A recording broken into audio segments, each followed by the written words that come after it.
मेरा आपसे सवाल यही है कि आपके अंदर इतनी ऊर्जा आती कहां से है?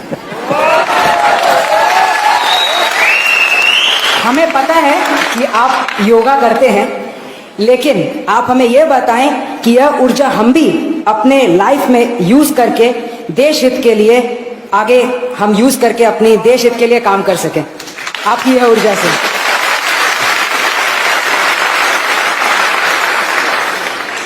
इसके कई जवाब हो सकते हैं।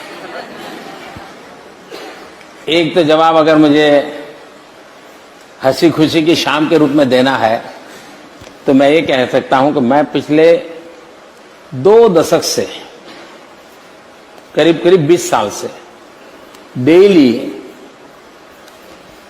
1 kg 2 kg गालियां खाता हूं।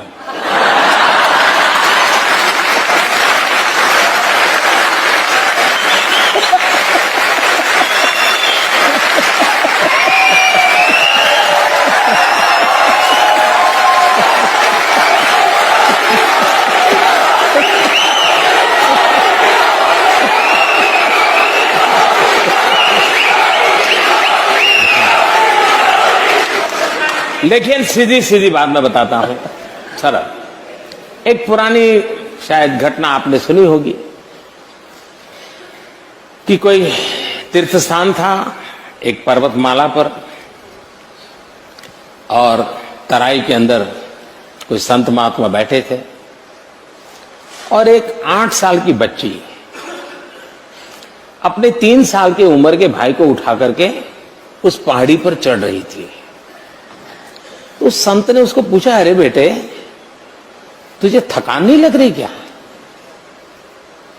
तो उस बच्चे ने जवाब दिया, ये तो मेरा भाई है।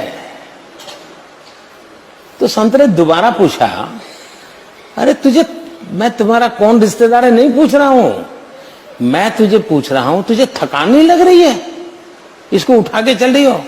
तो उस बच्चे ने दोबारा जवाब दिया, वो तो मेरा भाई है। तो संत ने तीसरी बार पूछा, अरे मैं तुझे नहीं पूछा हूं तेरा रिश्तेदार कौन है, मैं पूछ रहा हूं अरे तुझे थकान नहीं लग रही है क्या? तीसरी बार उस बच्चे ने कहा, बाप जी ये मेरा भाई है, भाई का थकान नहीं लगता।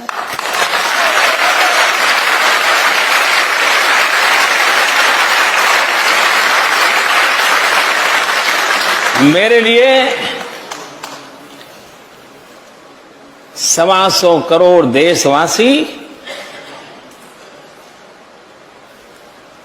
ये मेरा परिवार है।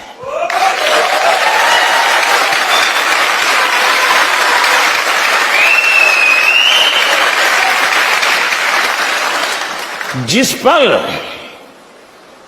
आप अपने जीवन में देख लीजिए, जहां पर आप अपनापन अनुभव करते होंगे, कितने ही थक करके आए होंगे, सोने का मन करता होगा, शरीर साथ नहीं देता होगा, लेकिन टेलीफोन आ जाए कि आपके भतीजे को कुछ हुआ है, अस्पताल है, सारी थकान मिट जाती है। स्कूटर लेकर के आप भागते हैं, रात भर उसकी सेवा में लगे रहते हैं। क्यों? आपका अपना है, थकान मिट जाती है, आप स्वयं जुट जाते हैं। मेरी जिंदगी भी हर पल शरीर तो शरीर का धर्म करता ही है, लेकिन उसी पल मुझे ध्यान में कोई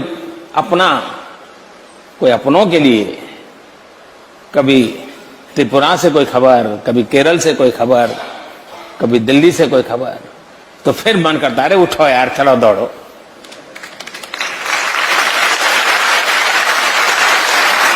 तो सबसे बड़ी बात है मन की अवस्था। दूसरी बात है कि हमें भी, क्योंकि मैं चाहूंगा मेरी जिंदगी ऐसी है कि आज तो प्रधानमंत्री हूं तो कोई चाय भी ले आएगा, पानी भी ले आएगा, लेकिन मुझे मालूम है उसके बाद क्या होगा। और इसलिए मैं नहीं चाहता हूं मैं कभी भी किसी पर बोझ बनूं। ये मेरे मन का इच्छा है और परमात्मा मेरी सहायता करे। ऐसे ही हंसते खेलते बातें करते चला जाऊं किसी दिन।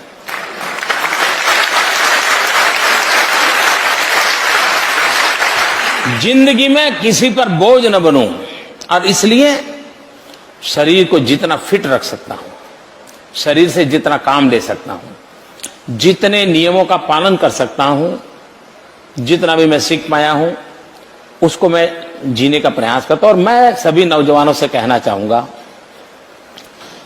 कि विरासत में बहुत कुछ मिल सकता है, लेकिन अपने आप को फिट रखना, ये अपने माँ बाप की विरासत के ऊपर भरोसा नहीं रख सकते, वो आपको अपने आप करना पड़ता है जी। वो विरासत में आपको ऊंचाई दे सकते हैं, विरासत में चमड़ी का कलर दे सकते हैं, विरासत में बढ़िया आंखें दे सकते हैं, नाक नक्शे दे सकते हैं, लेकिन भीतर की तबीयत तो आपको संभालनी ही होती है। और मेरा अनुभव कहता है कि एक डिटैचमेंट जो होता है वो अपने आप एक बहुत बड़ी ताकत होता है। और दूसरा, नियमों से जिंदगी जीने से आप जिस काम के लिए निकले हो उस काम के लिए अपने आप को योग्य बना सकते हो। हमने जहां है वहां किसी पर बोझ नहीं बनना चाहिए। हो सके उतना हमने जीवन ऐसा जीना चाहिए कि कभी किसी पर बोझ न बने। और ये फिटनेस मंत्र तो आपने दे ही दिया कि फिटनेस विरासत में नहीं मिलती। हाँ ये तो आपने यूज खुद ही करनी पड़ती है।